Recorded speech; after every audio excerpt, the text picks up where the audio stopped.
hump day, my friends, and welcome back into another edition of Prime Sports World.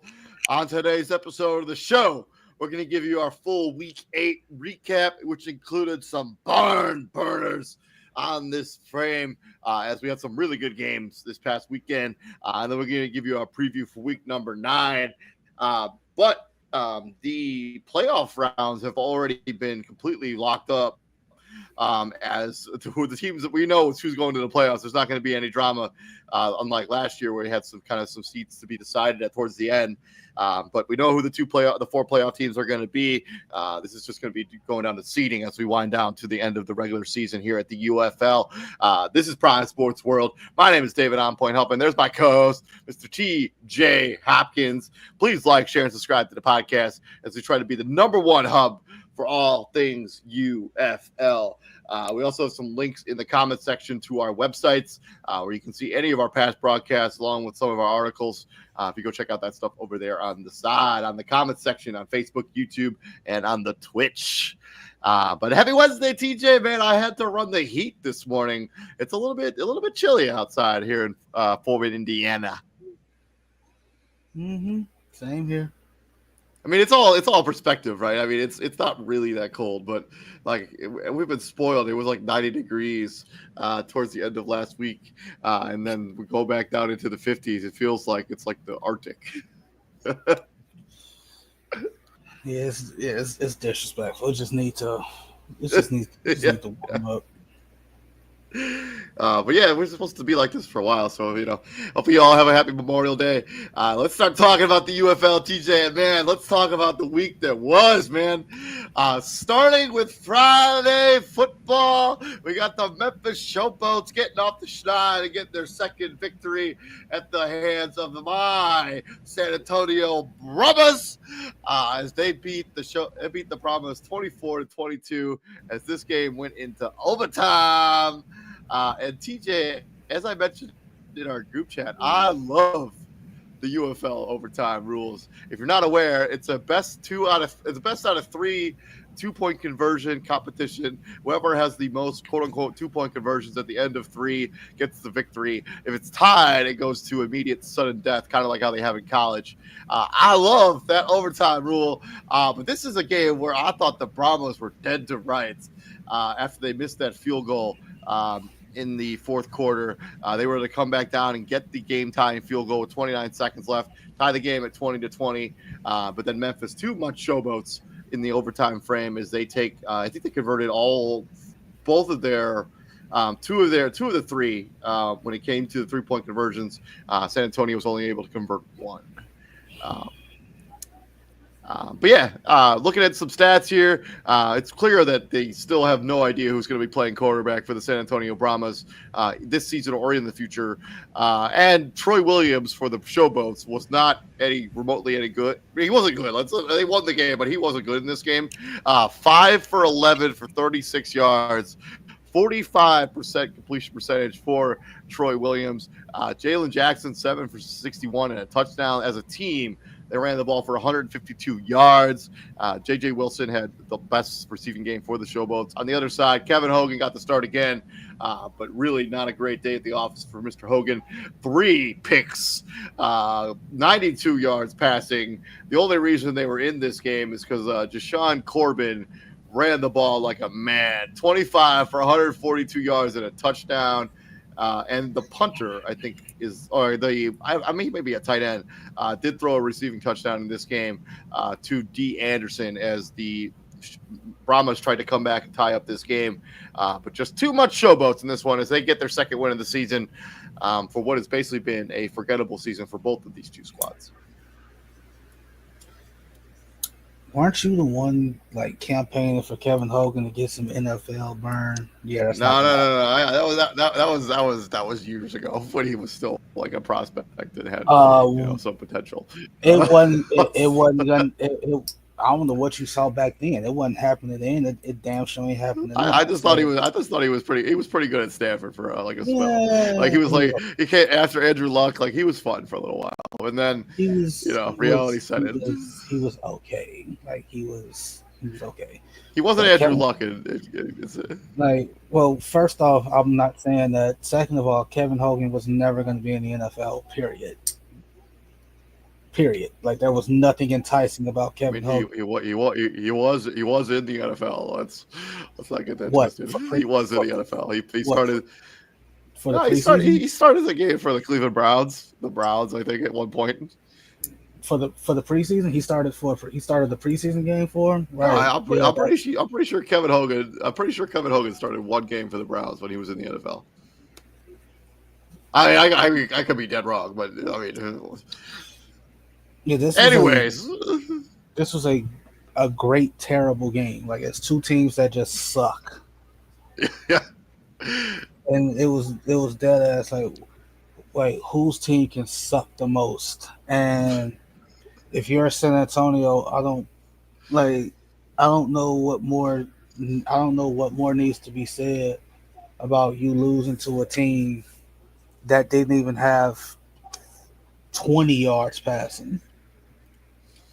Like I know it says dude that's 5 for 11 for 36, but when you incorporate like sacks and shit, 'cause I'm pretty sure he got sacked, that knocked it down to 14. So he like as a team, you didn't even have 20 yards passing, and San Antonio, you lost that game. So I don't know.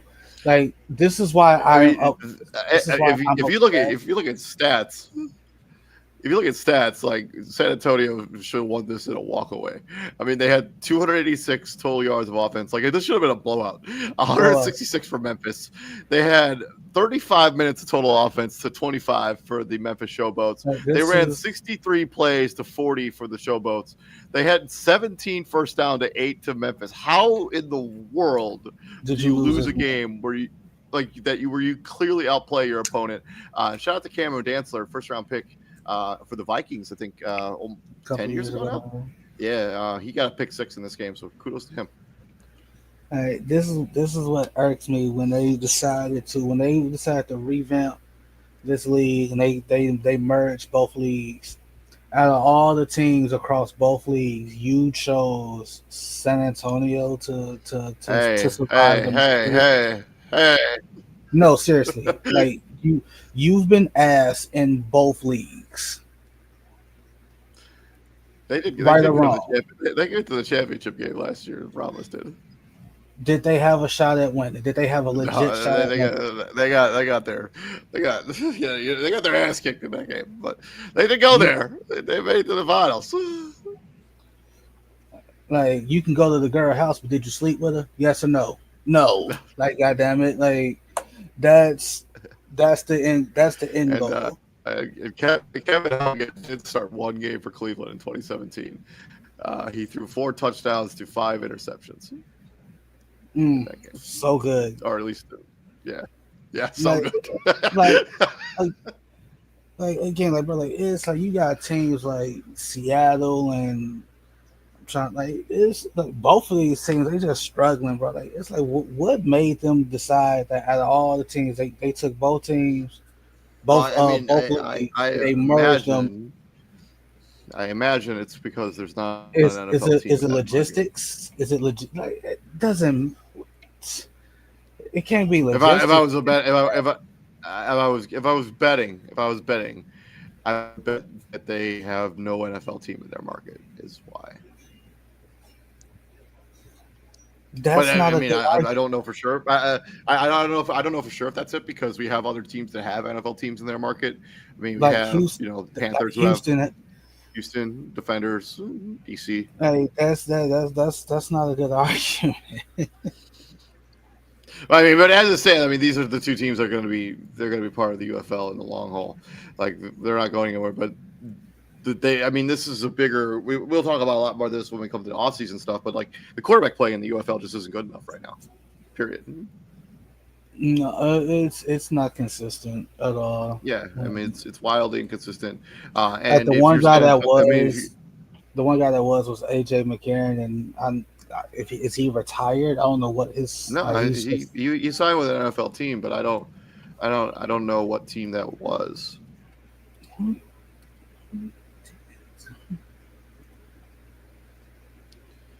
Hold on. He's on the. Not a He's not. team. I don't know why. I don't know what's going on with AJ McCarron. He didn't he didn't sign anywhere. Like I Oh, he don't know where retired. you. He retired. He retired. Okay. Because I don't know where So you saw that stint, like where you saw that news, but yeah, he did not sign anywhere. I thought he did, but I guess I was wrong. Um, but yeah, I mean, yeah, Adrian McCarron was really consistent, but like he's not going to be walking through that door. So the UFL as a whole, they need to find a way to fester better quarterback play. And if you're a good quarterback, you're probably playing in the National Football League. You're not playing in the UFL. Moving on from there, let's talk about another barn burner. Saturday football. The Birmingham Stallions and the St. Louis Battlehawks engaged in an absolute classic, with the Battlehawks winning this game 28-29, as they scored the game-winning touchdown. About 3 minutes left, as Jacob Sailors punched it into the end zone. They convert the one-point conversion to give them the 1-point lead, and that's all she wrote. Real quick, what do you think about that overtime rule for the UFL? Going for two, like just doing that. Well, no. So it's like a best out of three. So each team gets three shots out of it. Whoever has the most conversions after three gets the victory. And if it's tied, it goes to sudden death. I love that concept. Like I you love have to that score idea. though. You have to Yeah, convert. yeah. Like so, it's a mixture of College and college and well, it's like well, it's basically it's like just the college. It's basically the college overtime if there was a cap to it, like and college football really only did the 2 point conversion thing. Started doing the 2 point conversion thing, um, like a couple seasons ago. Like because it was a U of I Penn State game. That shit went like 9 overtimes. But yeah, I love the UFL overtime rules. I think it's really interesting, and I would like to see maybe some aspect of that end up in the NFL. Um, Moving on from there, let's talk about Birmingham and the Battlehawks, as the Battlehawks scored the game-winning touchdown with 3 minutes left. Looking at just some of the numbers here, Jamar Smith got the start again for Birmingham, 14-27, 3 touchdowns, 1 interception. Max Dugan on the other side did have two rushing touchdowns in this game, but 12 of 21, 110 yards and a pick. Jamar Smith also had a pick as well. He led the Birmingham Stallions in rushing, as they ran the football for 124 yards, but it took them 30 carries to get there. Deion Kane had 2 long touchdowns in this game for Birmingham, 2 for 50, including a 65-yard touchdown that he took to the house. And Akeem Butler had 3 catches for 36 yards. You get him more involved. I know Max Dugan only had 12 receptions or completions. Good to see 3 of them go to Akeem Butler. Jacob Sailors was the man in this game, though. 16 carries for 118 yards and a touchdown. That's good for 7.4 yards per clip. And this is a fairly evenly matched game. Birmingham did have the edge when it comes to time, like yards, but this game was fairly close. Each team had 3 turnovers. Each team had 18 first downs to 16 for the Battlehawks. This could be a preview of what we see in the final game of the season in the championship if both these teams make it. Yeah, if you're St. Louis, you're hoping Max Dugan's not playing quarterback. You're hoping what's his name escaping me? The guy that they started the season with. God damn it! Hold on. Yeah, you're hoping he's the quarterback. You're hoping he comes back. Danny Wilkins. Manny Wilkins. Yes, Manny. Yeah, you're hoping he comes back in some way, shape, or form. Because yeah, this ain't it. Like this is what you alluded to. Like the quarterback play is just not good at all. And the only thing that the only thing they really got to do that ass to circumvent that. Hey, like y'all got to start keeping it real with some of the college kids, some of the college prospects. Like, yeah, you can go to the NFL, you can warm the bench, Like, you could be a 5th or 6th or 7th round draft pick or undrafted.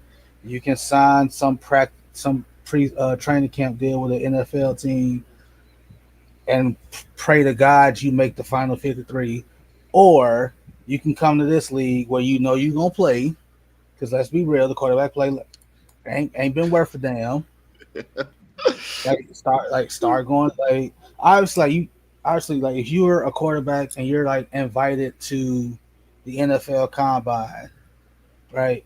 It's a great chance that you're probably going to be some team's QB 1 or 2, and you're going to have a legit shot to play on Sundays. But the dudes that don't get that invite, the dudes that are praying for having a great season, having a great bowl game, and having a great pro day, like bro, uh, um, I'm trying like just like out here like in whoever NIU's quarterback is, like bro, the UFL should be sending everybody they can to schools like NIU, to schools Yeah. like a Utah State, like some shit like hey man, you know good damn the only way you gonna play on Sundays is by like God's will, and it's gonna take a lot. So like that's literally what the UFL could do to circumvent like the lack of talent. Like start going to pro days. I don't know if you can go to NFL combines because like that's the NFL. Like have your own combine, like do that type shit. I mean, because But this I mean, they have a draft. I mean, it would make sense if you were like to have like some sort of combine as well. Yeah, and also Rodrigo Blankenship has not missed a field goal this season for the UFL. So it's potential that he could get. And then shout out to Harrison Mevis, Northeast Indiana's finest. Also kicked his ass off in this game too. because just looking at this, just looking at the guys and some of the guys in this game, like Max Dugan was where he get drafted by the Chargers? Did he get drafted by the Chargers? I think he may have gone undrafted entirely. I don't really remember, but I'll look it up in a second. But at the same time, like this is a Max Dugan who, he was drafted by the Chargers. He was drafted in the 7th round, 239th Yeah, he was. pick. This was a dude who played for a national championship, won the Davy O'Brien Award, the Johnny United's Golden Arm Award, the Earl Campbell Tyler Rose Award, was Big 12 Offensive Player of the Year, and you got drafted by a team that literally did not need you. The only way you were going to see the field was if Justin Herbert broke his arm. Yeah. Like something severe had to happen for you to see the field. And it was like you were literally like you were probably their last draft pick, and they're just like, we're gonna take a flyer and you went through the wave resign period for an NFL player, where and then this league comes on where it's like, hey, you can play in this league. You have to be better. Oh, Manny Wilkins is not coming back because he suffered a season-ending injury. Now, to your credit, Max Dugan, you're 4-0 as a starter. Your numbers ain't worth a damn, but you're 4-0 as a starter. Yeah. Well, I mean, they've leaned heavily on this running game over the last, especially since they've won. Like I think they won 2 in a row or 3 in a row. But that's what I'm getting at. So like you got him. Max Dugan has spent time in the NFL. Yeah, they won 4 in a row. Jay Sternberger for Birmingham. I want to say he spent time here in Chicago. Like he's been a tight end in the NFL. We already know he's been awesome in the UFL.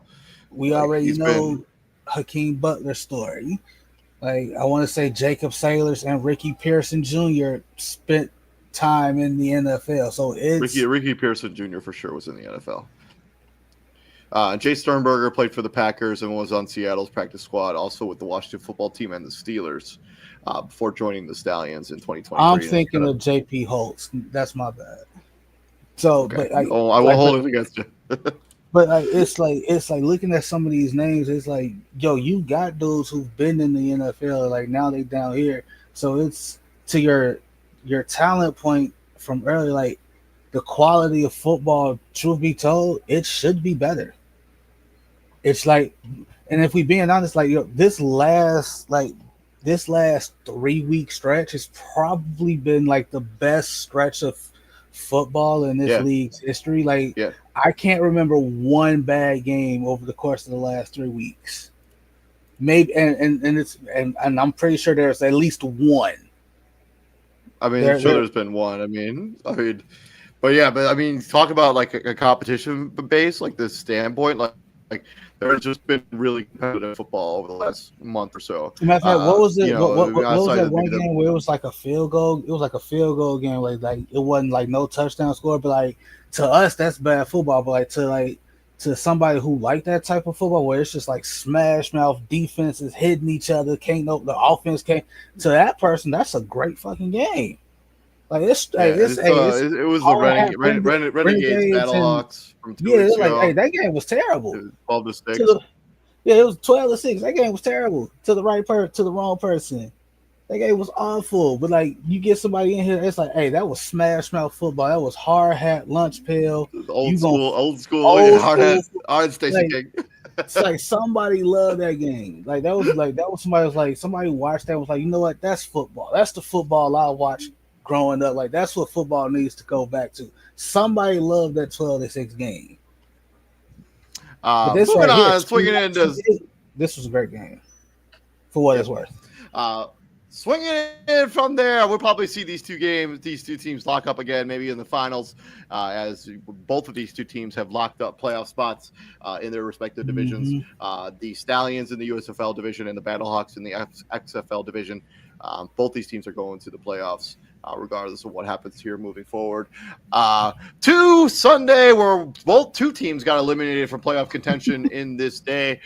First, the Houston Roughnecks had their season basically tentatively ended by the Michigan Panthers, 30-18. As Michigan scored 7 points in the first quarter and really never looked back. But this game was competitive at halftime. We had 14-12 at the Horn there at halftime, but 13-point quarter in the third. That's all she wrote for the Houston Roughnecks as the Michigan Panthers run away with this a little bit, 30-18. Just some numbers here. Houston actually had way more yards of offense, but they turned the ball over two times. They won every major statistical category you can have. I mean, 441 total yards of offense. They had 24 first downs. They had 35 minutes of offense, and those two turnovers really set them back in this game. They did try to make things interesting at the end. They scored a touchdown, which McClendon, and try to get back into this game as they were down 30-12. They don't convert the alternative kickoff to get the ball back. On offense, Danny Etling continues to be a really steady force for the Michigan Panthers. 14-22, 167 yards and 3 touchdowns. Toa Tua, 12 of 46 and no rushing touchdowns. And Malik Turner, who had a spell in the National Football League, had a receiving touchdown for the Michigan Panthers. On the other side, McClendon had another solid day at the offense. Not really what you want to see when it comes to completion percentage, but 30 of 50. I don't know That's why. 60%, bro. What you talking about? That not what you want to see for complete. You don't want to see the pass attempts. Yeah, you will take 60% as a three. I don't know why he's throwing it 50 times. I know they were down, but still, that's the question. Like, bro, you don't like why the fuck are you throwing the ball 50 times? Like, 2 touchdowns, 1 pick. Jaquarde Wright for 8 for 59. And then Justin Hall and Kism, who had a spell in the NFL, both had receiving touchdowns. But too much Panthers for the Roughnecks as their season is successfully ended, and Michigan looks to be the class of the USFL division and really the class of the UFL, for being completely honest here. Bro, you don't mind him completing 60% of his passes. That's true. It's just the pass. It was too many. Like, you absolutely mind, bruh. Why are you throwing? Why is there a 2-to-1 ratio of pass to run? Like, why are we throwing the ball 50 times and only running the ball 25? Yeah, literally. I mean, they literally almost had double the passing yards of Michigan, and they still lost this game. And you still lost the game, bro. Like, again, when you're these bad teams, when you're Houston, and Houston's like what, 3-5? Yeah. So like when you're the Houstons and you're the San Antonios and you're the Renegades and Memphis. Renegades and Memphis, and it's just like when you have these games where it's like you're doing this one particular thing well, and you just read off San Antonio stats when we did that game. They literally outperformed Memphis in every statistical category that matters, and you lost. So if you're Houston, you threw the ball for 316 yards. That's probably the first time a quarterback wearing your uniform has probably thrown for more than 275, and you lost. Like, we know what a struggle it has been for y'all offense, right? Like, y'all had games where y'all was trying out two quarterbacks on the same drive.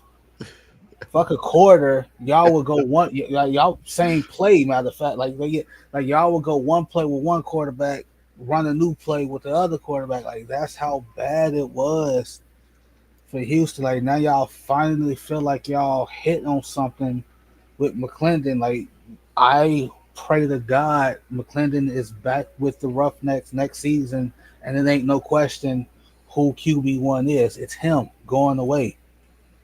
On the flip side, if you're Michigan, bruh, yeah, it's cool. 22 pass attempts, 23 rush attempts. That's cool. That's great. I hope y'all don't think y'all can, like, beat the top tiers with that. Yeah, Like, y'all saving grace was y'all played a bad team. Y'all played a average to bad team. It literally depends on the week with Houston. yeah, that's true. That's true. But I mean, if you're Michigan, I mean, this is the game. Like, this is why you're a good football team in this league. Like a game you shouldn't win, you still find a way to win. You still find, yeah. I mean, their kicker kicked a 52-yarder. So kudos to him in that game. And I mean, you go on the road and win the game like the tough against the tough. I mean, Houston's lost some tough games. You could say the same thing with Arlington, who we're going to talk about here in a minute too. Mm-hmm. Like they've lost some games where they were like right there, and like their record could easily be flip flopped. Easily, but it ain't. Yeah, it's true. I mean, no, like, I hate to sound like that, but hey, like, we do that shit all the time in sports. Like, if this happened, if that happened, they're easy. It's like, yeah, but it didn't. The opposite happened. Like, what they needed to happen didn't happen, and here's where we are. Like, just switching over to it. Like, you're Arlington. It's 33-30. This is DC. This is legit one of the teams that's been projected to win the league. And not to mention, this is a game like essentially because you lost this particular You're matchup, done. your season is essentially over. You're And done. and this is a game where you gotta think you're gonna have a chance to win this. I mean, this game was fairly close at halftime, 17-15 or math. Hold on. 17-21 21. at halftime, and like you got to be like, well, we got a real shot to win this.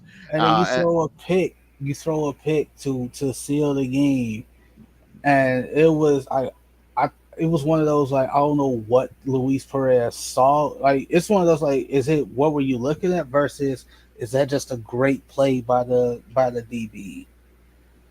Like, me personally, it's a what the hell are you looking at like that, because it's almost like the DB was like, please throw it, please throw it. Oh my God, he threw it. And then, he so yeah, DC Defenders beats the Arlington Renegades 30-33. And yeah, the Arlington tried to make this interesting down the stretch. They get a touchdown in the fourth quarter, but they were unable to claw out of this as they were down at one point by 10, and then made this an interesting. Like, Yeah, like, they made it interesting. Like, this is legit why you play the game. Like, this is what you, if you're the UFL, this is what you're hoping for. Like, hey, because it's 3:54 left, you convert those. Like, you score, you get the one pointer, you make it. And to me personally, I think that's well, either way you're down, because like you score 29, like you score a touchdown, that makes it 29. If you go for one, you're down 3. If you go for 2, you're down 1.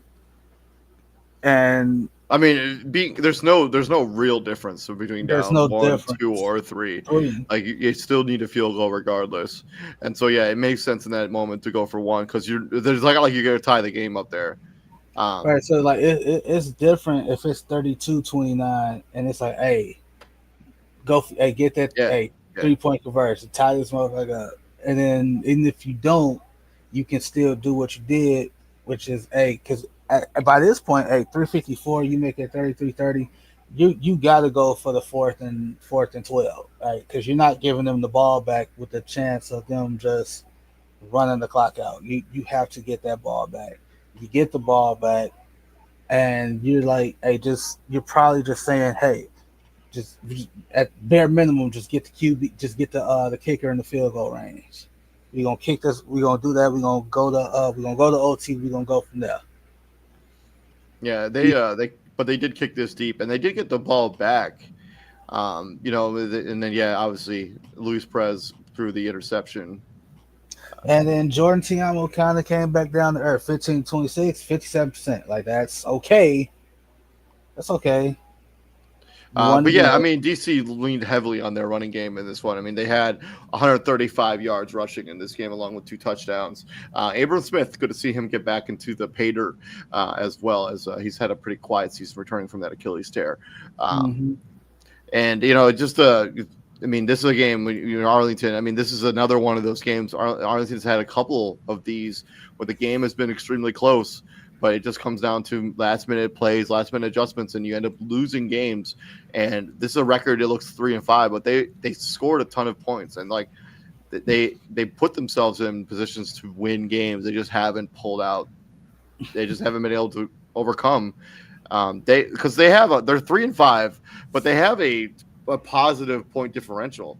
Like they actually have a higher point differential than the DC Defenders, who are 6-2.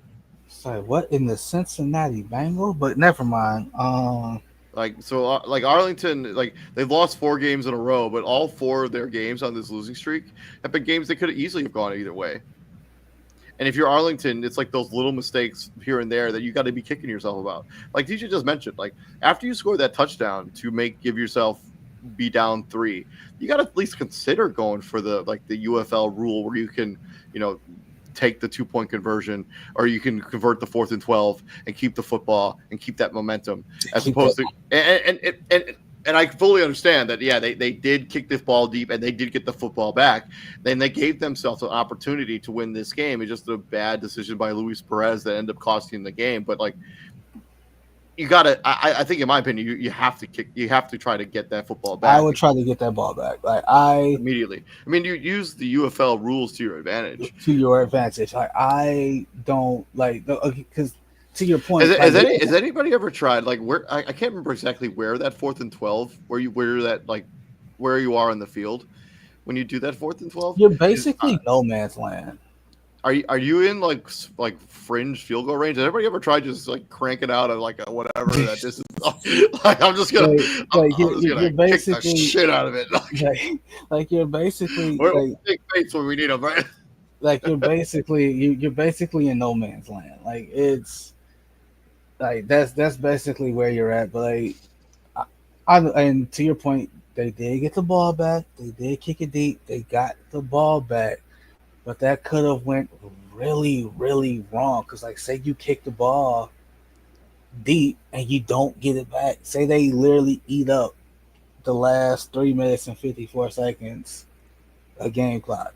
And not to mention, this is a DC team that as a whole was running the football really effectively at the end of this game. Really well. They were 135 yards rushing. They had 6.4 yards per clip. That's basically a first down every other play. Come on. So for you, and I don't like the offensive disparity. 46 pass attempts to 19 rush attempts. And I mean, really, it was like your starting running back only had 10 touches in this game. Like that just doesn't seem like enough. Where you don't even do that shit in college, bro. Like that's. And I understand you have Mr. Spring Football on your roster, but but come on, I don't mean that as an insult. I mean that as a genuine compliment. That's a because at the end of the day, and we talk about the scoring, because of how the scoring is set up in the UFL. Unless you're down 30, you're never really quote unquote out of a game. But sometimes you have to run the ball to not just to buy your defense a breather and slow down the other team. you going like you threw the ball 46 times. I guarantee you some of those were incomplete punt. Yep. And you're putting a exhausted defense right back on the field. And it's just like, all right, well, that's how you get down 10. That's literally like that's how you get down 10. And like I understand like 10 points ain't a big lead in the UFL, but it it can turn into one Yeah, I mean, very fast. because the soaring in the UFL works both ways, right? Yeah. A game can easily scratch and crawl your way back into a football game, but also a game could easily get out of hand quickly in the UFL. Like it works both ways. The conversation works both ways with the UFL. Like, yeah, you can get back into games, but also things can get out of hand real quick if you're not careful in the UFL, based on the scoring. But yeah, congratulations to the DC Defenders. After what was a really rough season last season, now they're going to be going to the playoffs. Because they were the cream of the creme in the original XFL 2 years ago. Obviously they didn't make it to the finals in that league or that season. I don't remember. I don't think so. At least I think they got knocked off by the Renegades in the semis, and then the Renegades beat somebody in the finals that first year. But they were the best team in the NFL in that league that season, and now they're going to get to go to the playoffs and have an opportunity to really showcase what they're all about in the final in the playoffs. To week number 9, and let's start with Friday night football. And by the way, all of these games are on your basic TV networks. So if you want to watch any of these games, they should be available to you. This game is on Fox on Friday night. We got the St. Louis Battlehawks going to San Antonio and taking on the Brahmas of San Antonio. TJ, are you taking the Brahmas? Really? No faith in Kevin Hogan? No. No, I'm taking the Battlehawks too. I haven't seen anything out of the Brahmas as much as I love saying the word Brahmas. To really kind of have any confidence that they can go and they can go anywhere, invite anyone to their building, and pull out a victory. I just can't see it. So. Might as well skip the next game too, because yeah. Well, I mean, this one could be somewhat interesting. The Showboats are on a little bit of a. They did get a winning here. They've won 2 of their last 3 games, including that victory against Birmingham that nobody expected a couple weeks ago. Inviting the Arlington Renegades and Luis Perez into their house. The Renegades have lost 4 games in a row by razor thin margins. I'm also going to take the Renegades in this game. I do think this will be a fairly competitive game. I do think this will be super entertaining. So if you're looking for one game to watch that will be like 2 bad football teams kind of just duking it out, this could be that game.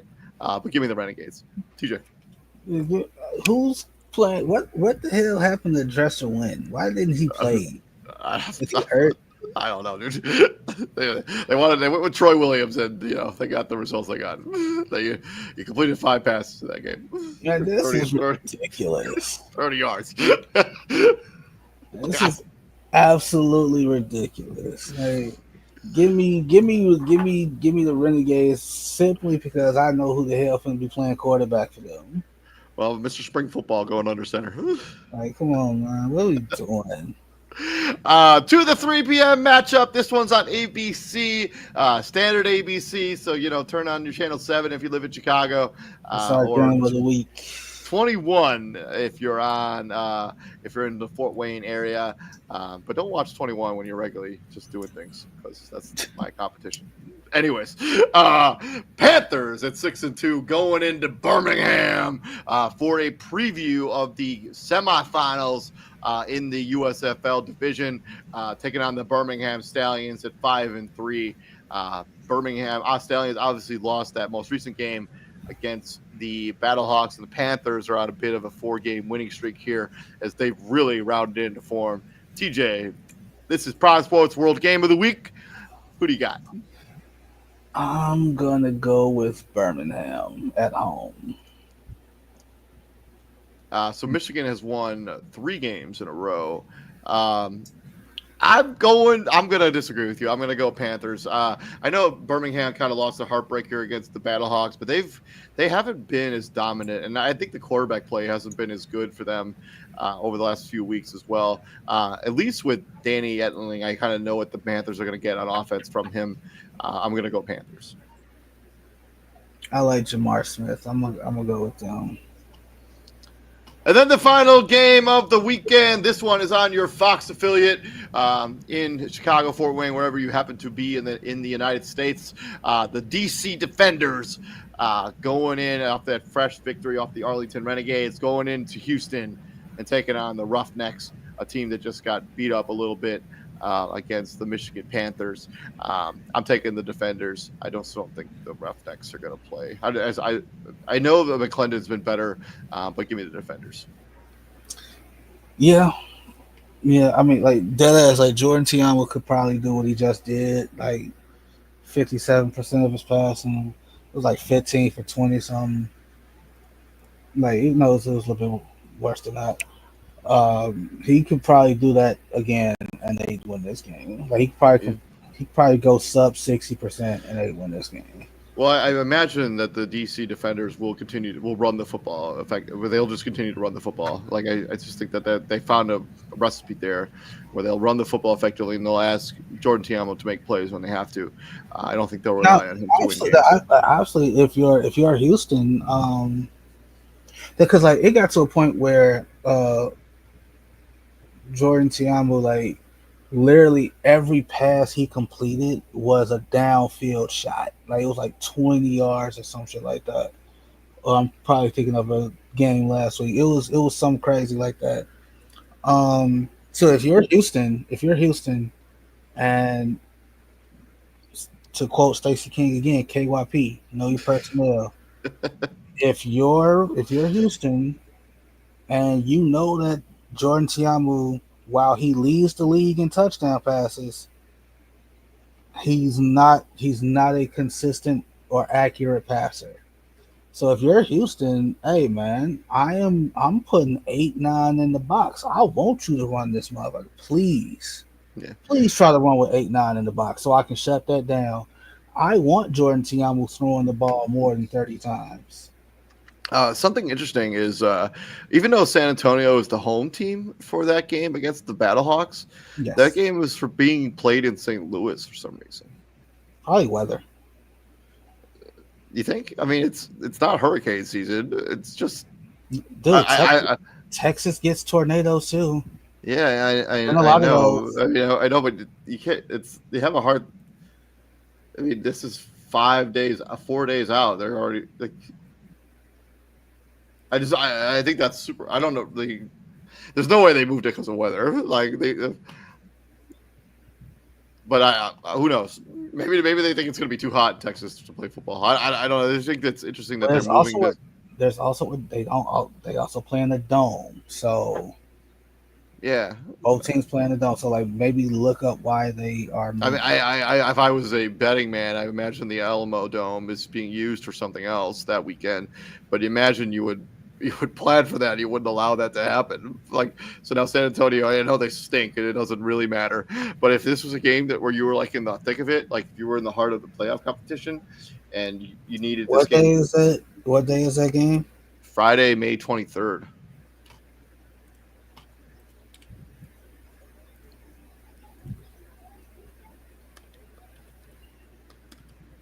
So